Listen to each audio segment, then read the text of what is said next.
सखरन जे शादी हाल में ॿिनि नौजवाननि खे जॾहिं मोचड़ा लॻा उहो वीडियो ॾिठुमि त मूंखे मुंहिंजा ॾींहं यादि आया। मां लाड़काणे जे जेको जना बाग आहे उन में शादी हाल आहे रियाज़ डेकोरेशन वारनि जो। उन में मां कंस्ट्रक्शन जो कमु कंदो हुउमि। उन्हनि जे सामान रखण लाइ हिकु ॿ कमरा ठाहियासीं। उनजो जेको सेवरेज लाइन हो उनखे सीमेंट सां बंदि कयोसीं। 3-4 बाथरूमनि जी बि अॾावत कयोसीं।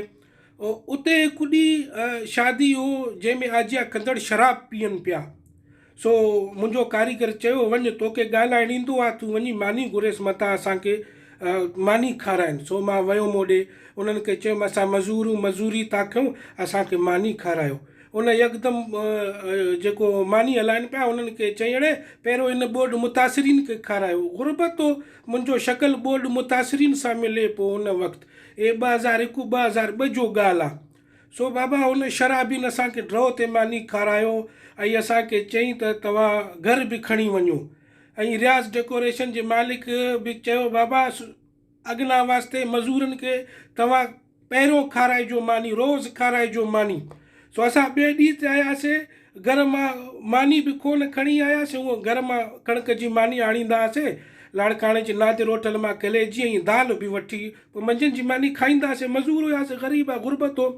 पोइ सुबुह ते असां मानी बि कोन खणी आयासीं, घर मां कलियूं बि खणी आयासीं त अॼु मानी खणी वेंदासीं। सो ॿिए ॾींहं ते वियासीं, ॿिए ॾींहुं मुलनि जो शादी हो।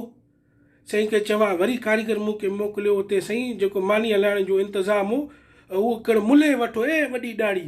त उते वियोमांसि, चयोमांसि अस्सलाम वालेकुम रहमतुल्लाह बरकातहू। उते पहिरियों मां मौलूद ॻायुमि त जीअं मुले जो दिलि नरम ते मौलूद ॻायुमि। शल मदीने पार ॾे कादिर मुंहिंजी क़िस्मत करे, गुंबज़े किज़रा ॾिसां मुंहिंजो दिलि ठरे, मुंहिंजो मन टरे। मौलूद ॻायुमि। साईं मौलाना खे अर्ज़ु कयुमि साईं असां मज़ूर आहियूं, असांखे रियाज़ डेकोरेशन वारो मालिक बि चयो आहे त मज़ूरनि खे रोज़ु मानी खाराइजो सभु खां अॻु में। सो उन सिलसिले मां आयो थोरी मानी खाराए, असां घरां मानी बि कोन आंदी आहे। उन बाबा टुप जवाबु ॾिनो। मां मौलाना खे एलाज़ कयुमि, मिनतू कयुमि, मञियो बा। पोइ आख़िर में साईं मानी खपी वियो, मां बीठो हुउमि, मथां ॿ गिरा मिलनि, ग़रीब हुआसीं।